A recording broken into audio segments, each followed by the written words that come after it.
నన్ను బలపరచు క్రీస్తు యందు నేను సమస్తము చేయగలను. దేవుడు మన పక్షమునుండగా మనకి విరోధి ఎవడు? ఆమేన్, ఆమేన్.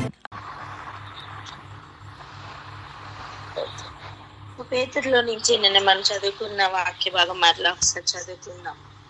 తీయండి, చదవండి. రాసిన 2వ పత్రిక 1వ అధ్యాయం. అది చదువునానా? 18-21 అక్క. పేతురు రాసిన 2వ పత్రిక 1వ అధ్యాయం 18 నుండి 21 వరకు చదువుకుందాం. మేము ఆ పరిశుద్ధ పర్వతం మీద ఆయనతో కూడా ఉండిన వారమై ఆ శబ్దము ఆకాశము నుండి వింటిమి. మరియు ఇంతకంటే స్థిరమైన ప్రవచన వాక్యం అనుకున్నది. తెల్లవారి వేకువ చుక్క మీ హృదయములు దీంచు వరకు ఆ వాక్యము చీకటి గల లిగిచ్చు దీపమైనట్టున్నది. దాని యందు మీరు లక్ష్యముంచిన ఎడల మీకు మేలు. లేఖనములో ఏ ప్రవచనమును పుట్టదని మొదట అనగా ప్రవచనం లేదు కానీ మనుష్యులు పరిశుద్ధాత్మ వలన ప్రేరేపింపబడిన వారై దేవుని మూలముగా పలికిరి. హల్లెలూయా. సో ఈ మాటలనే మనం కొంచెం అర్థం చేసుకుందాం, ధ్యానిద్దాం. అప్పుడు చాలా థింగ్స్ మన జీవితంలో ఎందుకు ఇలా జరుగుతున్నాయి లేదా ఇంకేం జరగాలి అని మనకి అర్థమవుతుంది. సో ఈ వేకువ చుక్క ఎటువంటి వేకువ చుక్క అంటే, మొదటిగా వెలుగు గల వేకువ చుక్క. చూడండి, ఒక నైట్ ఫుల్ చీకటి గాఢాంధకారంతో నిండుకొని తెల్లవారుతూ ఉన్నప్పుడు ఎలా చెప్పనా, ఒక ఫుల్ నైట్ నువ్వు డ్రైవ్ చేస్తా ఉన్నావు అనుకోండి, చుట్టూ ఏముందో కనపడదు కదా. ఓన్లీ మనం ఏదైతే డ్రైవ్ చేస్తున్నాం, బండి కావచ్చు, ఏదైనా కావచ్చు, కేవలం దాని యొక్క లైట్ మీద మాత్రమే మనం ఆధారపడాలి. ఇంకా అది చూపించిన దానికంటే బియాండ్ ద లెవెల్ ఇంకేం కనపడదు. అవునా కదా? రైట్ కానీ లెఫ్ట్ కానీ ఇంకేం కనపడదు. ఆ కొంచెం లైట్ ఎక్కడైతే పడుతుందో, ఆ 50 మీటర్స్ 100 మీటర్స్, ఆ లైట్ లో మాత్రమే మనం చూస్తూ అలా డ్రైవ్ చేస్తూ ఉంటాం. ఒక నైట్ అంతా అలా జరుగుతూ ఉన్నదనుకోండి, జస్ట్ తెల్లవారుతూ ఉన్నప్పుడు ఆ కొంచెం వెలుగు ఓపెన్ అవుతున్నప్పుడు ఎలా ఉంటది, కొంచెం కనిపించడం స్టార్ట్ అవుతుంది. వెలుగు ఎప్పుడు కూడా తక్కువనేం వచ్చేది. మార్నింగ్ తెల్లవారు చూసారా, ఒకేసారి లైట్, ఇప్పుడు మనం ఇంట్లో ట్యూబ్లైట్ వేయగానే లైట్ వచ్చినట్టు ఏమి రాదు. అవునా? స్లోగా డిమ్గా ఓపెన్ అయ్యి బ్రైట్ గా కనిపిస్తుంది. వేకువ చుక్కలు కూడా మన లోపల చీకటిని అలాగే క్లియర్ చేస్తుంటాయి. అర్థమైందా? మనం చీకటి అనే ఏరియాలో మనం ప్రయాణం చేస్తున్నాం.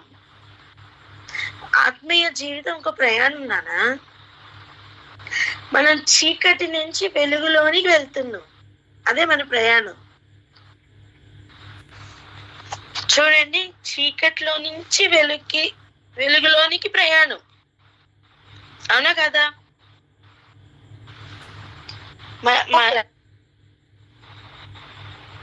ఏంటమ్మా? డిగ్రీస్ ఆఫ్ లైట్ పెరుగుతూ వెళ్తారు. అవును. అంటే మనకి వాక్యంలో ఇస్తున్న ఆధారం ఏంటి? ఆశ్చర్యకరమైన వెలుగులోనికి వెళ్తున్నాం. ఈ వెలుగు మామూలు వెలుగు కాదట, ఆశ్చర్యకరమైన వెలుగు. పేతురు గారు ఆ విషయాన్ని ఇంకా ఎక్కువ క్లియర్ గా చెప్పారు. మొదటి పత్రికలో చూడండి, 2వ అధ్యాయం 9వ వచనం చూడండి.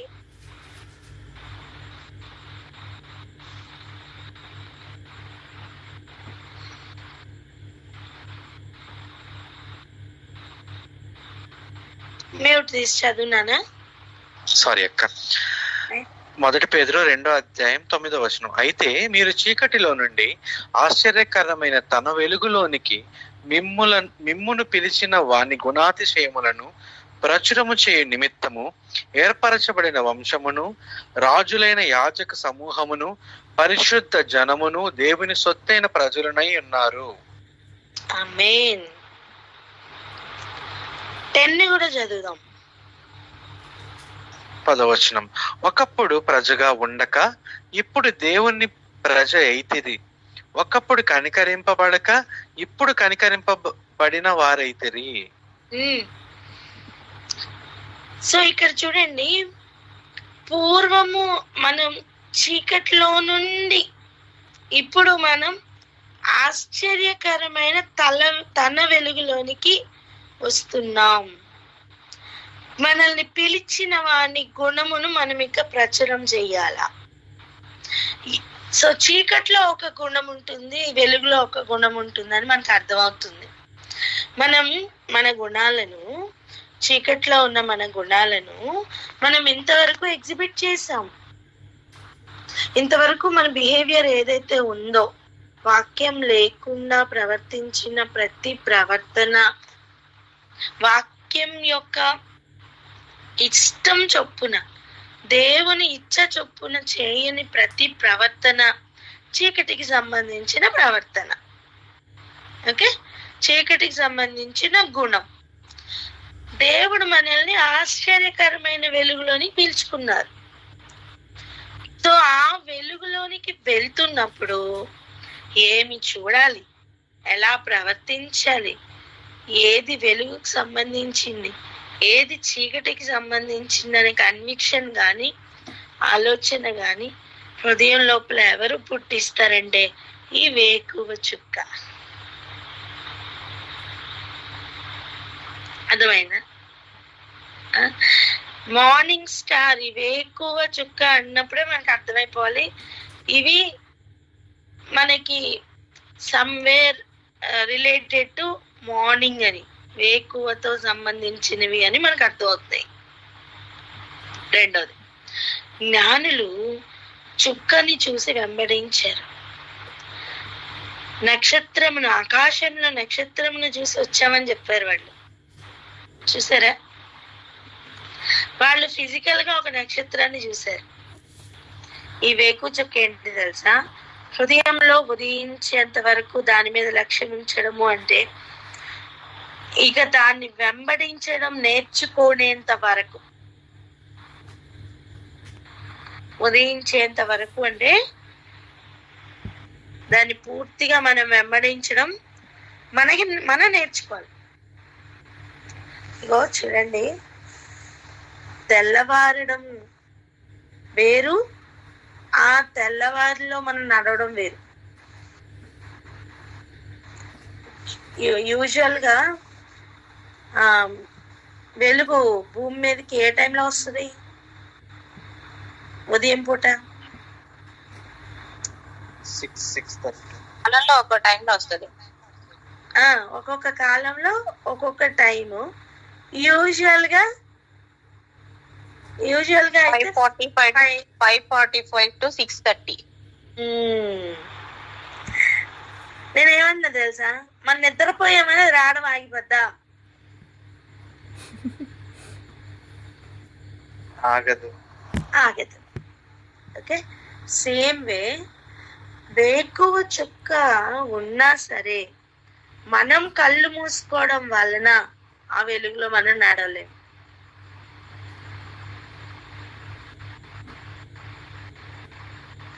మనం దాని మీద లక్ష్యం ఉంచిన మేలు అంటే అర్థం ఏంటి అంటే, దేవుడు మన కోసం వెలుగుని ఇచ్చారు. మా హృదయంలో మనల్ని నడిపించడం కోసం దేవుడు ఆ వెలుగుని మన లోపల మనల్ని నడిపించడానికి పెట్టారు. కానీ మనం దాన్ని ఆశ్రయించాలి, మనం దాని మీద లక్ష్యం ఉంచాలి. మన ఇంటిలో వాళ్ళు ఒక్కొక్కసారి చూడండి, అటు వెళ్ళకు మోసపోతావు, వారి నమ్మకు మోసపోతావు అని చెప్తాం. కానీ నేను మూర్ఖంగా వెళ్తాను, నేను నీ మాట వినను, నేను అనుకున్నదే కరెక్ట్, నేనే వెళ్ళి అందులో ఇరుక్కుంటాను అని వెళ్ళామనుకోండి, ఆ బిజినెస్ కావచ్చు, లేకపోతే ఏదో ఒకటి కావచ్చు, ఇష్యూ కావచ్చు, మనం ఖచ్చితంగా ఫ్లరిష్ అవ్వలేదు, మోసపోయాం అనుకోండి, ఎలా ఉంటది మనకి? అప్పుడు ఏమనిపిస్తుంది? అప్పుడు అనిపిస్తుంది ముందే మాట వింటే బాగుండుగా అని. అవునా కదా? చెప్పండి. ఈ వేకు చుక్కలు కూడా అలా అన్నమాట. మన లోపల ఉంటాయి కానీ ఫోర్స్ చేయం. తెల్లవారు వచ్చినప్పుడు హాస్టల్లో గంటలాగా అదేం గంట కొట్టదు, సైరన్ ఇవ్వదు, నేను వచ్చాను వెలుగొచ్చింది లేవండి అని. లేస్తావా లేవా నీ ఇష్టం. వెలుగు సంబంధులుగా ఉన్నవారు లేదా ఉదయం చురుకుగా పనిచేయేవారు తెల్లవారు ఎప్పుడవుతుందా అని ఎదురు చూస్తారు. ఇప్పుడు లోకల్లో టైమింగ్స్ అన్ని మారిపోయాయి అనుకోండి, ఫారెన్ లో లాగా నైట్ టైం లేచి ఉండడం, ఉదయం పూట పడుకోవడం అలవాటు అయిపోయింది అనుకోండి జనాలకి.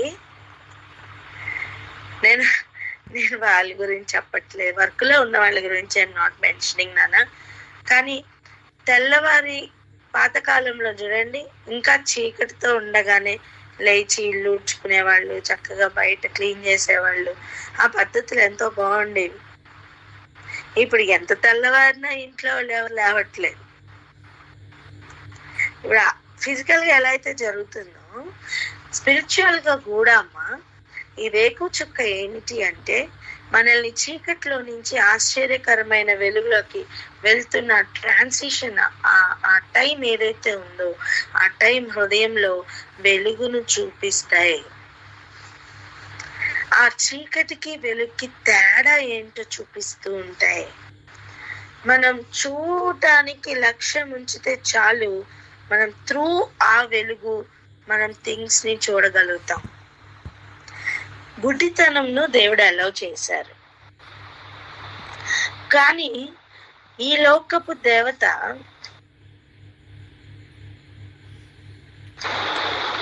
అర్థమైందా? ఈ లోకపు దేవత దాన్ని అధికం చేస్తున్న అనుభవం ఉంది.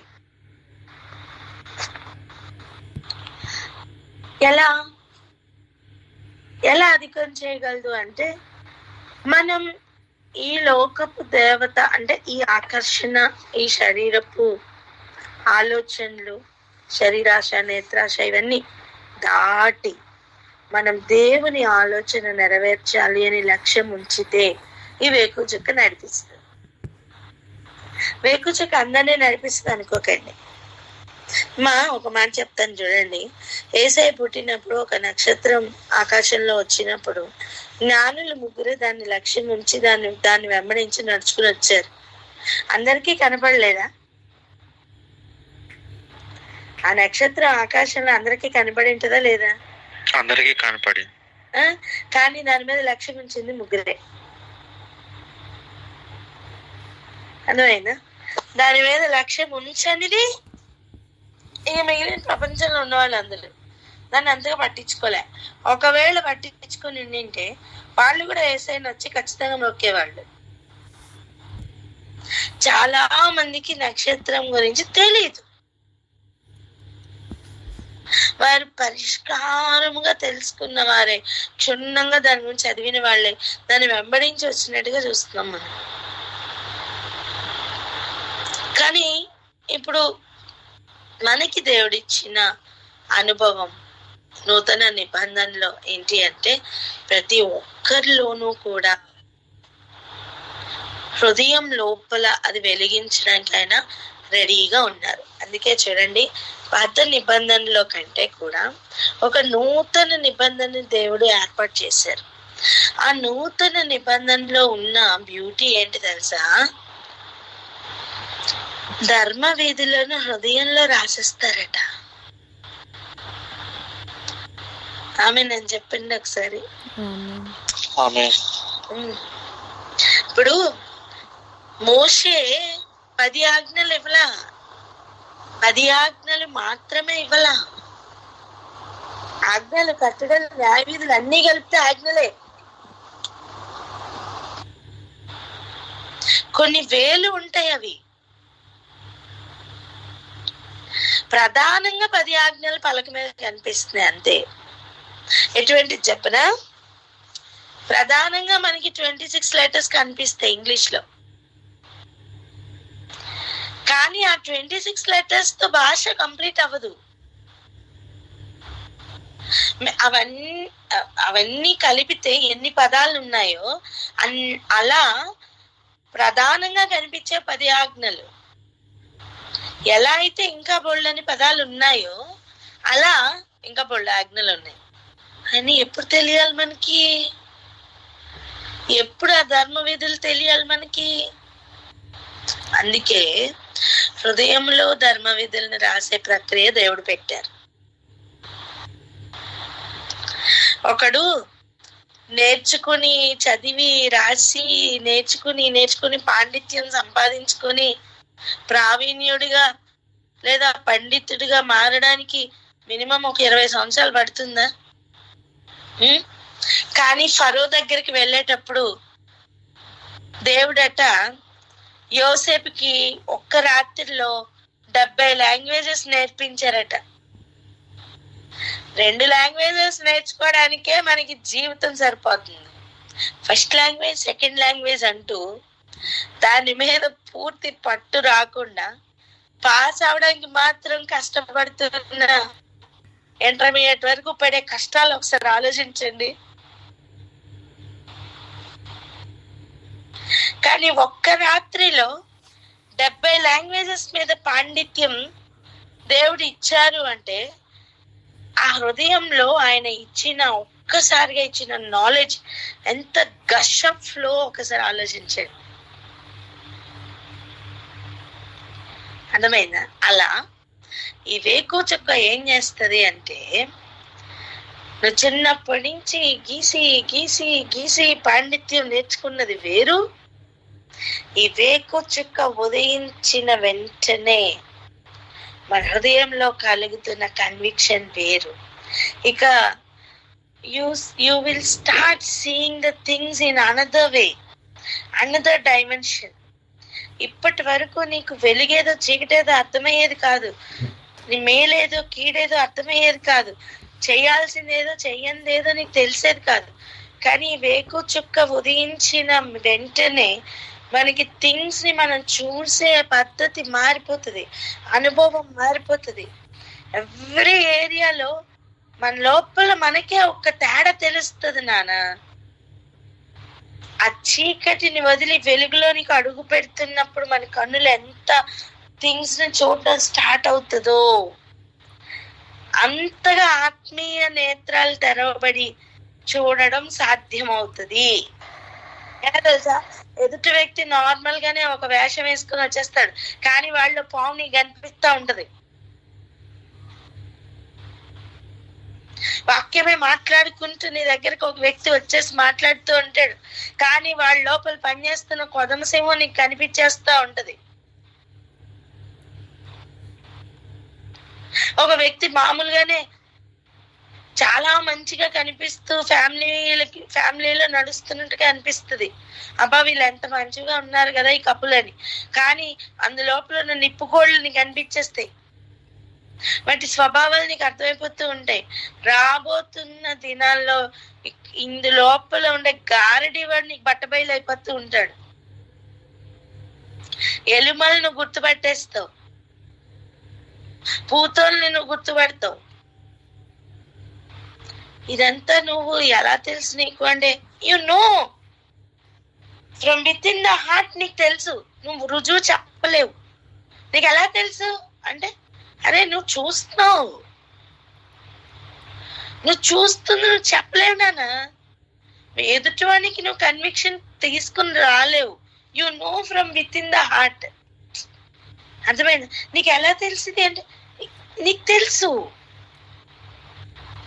నీ లోపల ఆ తెలియచేస్తున్నదే ఈ వేకు చుక్క. వేకు చుక్క యొక్క పెట్టు. అర్థమైందా ఇప్పుడు? సో వేకు చుక్కను మరి ఒక్కొక్కరికి ఇప్పుడే ఇచ్చేయచ్చుగా. అంటే మనం కూడా గర్వించి సమానునిగా చేసుకుని పడిపోయే ప్రమాదం ఉందిగా. ఏమిటి ఆ ప్రాబ్లం అంటే, ఒక ఎగ్జాంపుల్ చెప్తా, దాంతో బాగా అర్థమవుతుంది. ఒక వ్యక్తి చూడండి, ఒక కాలేజెస్ లో కానీ స్కూల్స్ లో కానీ టీచర్స్ పిల్లలు కూడా అక్కడే చదువుకుంటారు, అవునా కాదా? అలా ఒక వ్యక్తి, ఆ వ్యక్తికి 2 పిల్లలు, వాళ్ళకు ఒక కాలేజ్ ఉంది, ఆ కాలేజ్ లోనే వాళ్ళ పిల్లలు చదువుకుంటున్నారు.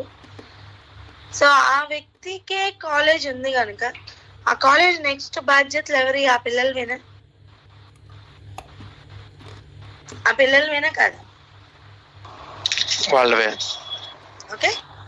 సో క్లాస్ రూమ్ లో ఉన్న మిగిలిన 60 మంది పిల్లలకి, 59 మంది పిల్లలకి, ఈ చదువుకుంటున్న ఒక స్టాండర్డ్ లో చదువుకుంటున్న ఒక బాబుకి తేడా ఉందా లేదా?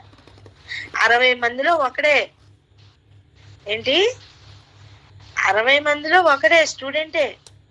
కానీ రాబోతున్న దినాల్లో ఆ వ్యక్తి లెవెల్ వేరు, ఈ 59 మంది యొక్క లెవెల్ ఆ కాలేజ్ లో వేరు. అర్థమైందా? ఎందుకు?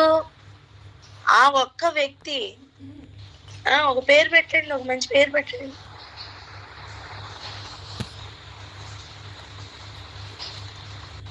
పెట్టండి, ఏదైనా ర్యాండమ్ గా ఒక పేరు చెప్పండి నానమ్మో. ఆదాంకి పేరు పెట్టమని చెప్తే ఇంత టైం తీసుకుంటే ఇన్ని పేర్లు అయ్యేవా? పెట్టిన పేర్లో ఒక పేరు చెప్పండి. స్టీవెనా? ప్రిన్స్. రైట్, ఓకే, ప్రిన్స్ తీసుకుందాం. 2 పిల్లలు అనుకున్నాగా, ఒకరి పేరు స్టీవెన్, ఇంకొకరి పేరు ప్రిన్స్. ఓకేనా? ఇప్పుడు ప్రిన్స్ హైయర్ క్లాస్ లో ఫస్ట్ జ్యేష్ఠుడు అనమాట. సో ప్రిన్స్ చదువుతున్న క్లాస్ రూమ్ ఇంక ఈ ఇయర్ తో కంప్లీట్ అయిపోద్ది. ఓకే. మిగిలిన 59 మెంబర్స్ చదువుతున్నారు. దాంట్లో ఒకడు ప్రిన్స్ తో పోటాపోటీగా చదువుతున్నాడు. వీళ్ళిద్దరు ర్యాంక్స్ లో పోటీ పడుతున్నారు. కానీ వీడికి ఒక దుర్బుద్ధి పట్టింది. ఏంటి? నేను కూడా వాడితో సమానమే, మేమిద్దరం ఒకేలాగా యూనిఫామ్ వేసుకుంటున్నాం, టీచర్ అడగగానే ఒకేలాగా ఆన్సర్ చెప్తున్నాం, ఒకటే క్వశ్చన్ పేపర్ కి ఒకేలాగా మేము ఆన్సర్ షీట్ ఇవ్వడానికి ఒకే టైమింగ్ లో కూర్చున్నాం, ఒకటే బెంచ్, ఒకేలాగా క్యారియర్ ఓపెన్ చేసుకుని తింటున్నాం, హైట్ వెయిట్ అన్ని ఒకేలా కనిపిస్తున్నాం అని నేను కూడా ఇప్పుడు ఈ కాలేజ్ కి నెక్స్ట్ వారసుని, నాకు కూడా ఒక సింహాసనం వెయ్యాల అంటే ఎలా ఉంటది? అసలు ఎప్పుడురా నువ్వు నువ్వు ఎలా ఈ నెక్స్ట్ ఈ కాలేజ్ కి నువ్వెలా వారసుడు అవుతావు అని ఫస్ట్ ఆ కాలేజ్ లో నుంచి బయటికి పంపిస్తారా లేదా? చెప్ప. పడిపోయిన వేకు చుక్క కూడా అలాగే పడిపోయాడు. మహోన్నతంతో సమానంగా చేసుకుందా అనుకున్నాడు నాన్న. నక్షత్రములకి పైగా నా సింహాసనం వేసుకుంటా, మహోన్నతంతో సమానంగా చేసుకుంటా అనుకున్నాడు. సో మహోన్నతుడు ఎవరు? యేసు ప్రభు, అద్వితీయ కుమారుడు. చెప్పండి, మహోన్నతుడు అంటే అద్వితీయ కుమారుడు అని. మహోన్నతుడు అంటే అద్వితీయ కుమారుడు. అందరు మ్యూట్ తీసి చెప్పాలి, తెలుసా? చెప్పండి అందరూ. మహోన్నతుడు అంటే మహోన్నతుడు అంటే అద్వితీయ కుమారుడు. ఓకే. సో ద్వితీయ కుమారుడు లేడు. కనీసం మనం ఎగ్జాంపుల్ చెప్పుకున్న దాంట్లోనైనా ఒక ప్రిన్స్, ఒక స్టీవెన్ చూసాం. అక్కడ అలా కాదు, ఆయన ఒక్కడే. ఆ ద్వితీయ అనే క్వశ్చనే లేకుండా ఉన్న సింగిల్ దేవుడు అన్నమాట, కుమారుడు. సో ఆయనతో సమానంగా చేసుకోవడానికి ఎవరికే కానీ అర్హత లేదు నాన్న. కానీ ఇక్కడ ఎంత దౌర్భాగ్య స్థితి చూడండి, ఆయనతో సమానంగా చేసుకుంటుంటే ఎంత ధైర్యం అసలు ఈ అపవాదికి. అందుకే పడగొట్టబడ్డాడు. ఓకే, సో ఎందుకు వేకువ చుక్కలు ఫుల్గా ఇవ్వబడట్లేదు అంటే, ఆ వేకువ చుక్క పడిపోయిన తర్వాత అక్కడ సింహాసనాలు బోల్డ్ అని ఖాళీగా ఉన్నాయి. వాడి సింహాసనం ఇస్తానంట్లా ప్రభు, మన కోసం డిజైన్ చేసిన సింహాసనాలు ఉన్నాయి. అవన్నీ పొందుకున్న మీదట మనం పడిపోకూడదు అంటే ఇప్పటి నుంచి దేవుడు మనల్ని స్పెషల్ ట్రైనింగ్ లో పెట్టారన్నమాట. ఆయన ఎలాగైతే నలగొట్టబడి దీనత్వంలో ఫస్ట్ ర్యాంక్ లో ఉన్నారో, అలా మనం కూడా నలగొట్టబడి దీనుడై దేవుని మాట అంటే వణుకుతూ ఉంటామో, మన మీద దేవుడు లక్ష్యం ఉంచాలని వెయిటింగ్. అందుకే ఆశ్చర్యకరమైన వెలుగులోనికి పిలుస్తున్నారు. ఈ ఎక్స్పీరియన్స్ మొత్తంలో తోడుగా ఉండి ఆ జ్ఞానుల్ని ఎలా అయితే నడిపించిందో ఒక నక్షత్రం, ఈ వేకువ చుక్కలు కూడా మనల్ని ఈ ఆశ్చర్యకరమైన వెలుగు ప్రయాణంలో నడిపిస్తాయి. పూర్తిగా ఇంకా మనకే ఇచ్చేస్తారు ఆ వేకువ చుక్కని. కానీ అప్పటి వరకు జయించువారు అనే లిస్ట్ వచ్చేంత వరకు కూడా మనం ఆ వెలుగులో నడవడానికి లక్ష్యం ఉంచిన ప్రతిసారి అది మనకి హెల్ప్ చేస్తారు. అర్థమైందా? ఇది దేవుని యొక్క ప్రణాళిక. సో నన్ను ఎవరు నడిపిస్తారు, ఆ మనుషులు లేరు, ఈ మనుషులు లేరు అలా ఆలోచించకు. ఒకళ్ళు వెళ్ళిపోయినంత మాత్రం నువ్వు పడిపోవు. యేసు ప్రభు భూమి మీద వదిలి వెళ్ళిపోయిన తర్వాత ఆదరణ గారితో వచ్చి నడిపించలా? ఇప్పటికీ నడిపించట్లా? చెప్పండి. నిన్ను నడిపిస్తున్న వ్యక్తి చనిపోతే దాని అర్థం దేవుని దగ్గరికి వెళ్ళిపోతే నువ్వు అక్కడ ప్రయాణం ఆగిపోమని కాదు అర్థం. అర్థమైందా? ఇంకా బలంగా ముందుకు వెళ్ళమని. ఆమేన్. ఇప్పుడు మనం చదువుకుంటూ వచ్చేటప్పుడు ఒక టీచర్ చనిపోయారు అనుకోండి, ఆ స్కూల్ మానేసి ఇంట్లో కూర్చుంటావా గాడిదలు వేసుకొని? లేదు. ఏం చేస్తాం? మన స్టడీస్ కంటిన్యూ చేస్తాం. వాళ్ళతో మన ప్రయాణం ఆగిపోదు. అప్పటి వరకు వాళ్ళు ఒక టీచర్ అంతే. అలా మన మనుషుల మీద ఆధారపడద్దు. అర్థమైందా? దేవుని మీద ఆధారపడాలి. ఆయా సమయాల్లో మనకి ఎవరు నడిపించాలని దేవుడు నిర్ణయించారో వారి ద్వారా దేవుడు మనకి అన్ని ఓపెన్ చేస్తారు. కానీ హృదయం లోపల మనకి తోడుగా ఉంచేది ఈ వెలుగన్నం. అండ్ మనం ఏ పీరియడ్ లో ఉన్నాం ఈ విషయాలని కొంచెం రేపటి దినాన్ని చూద్దాం.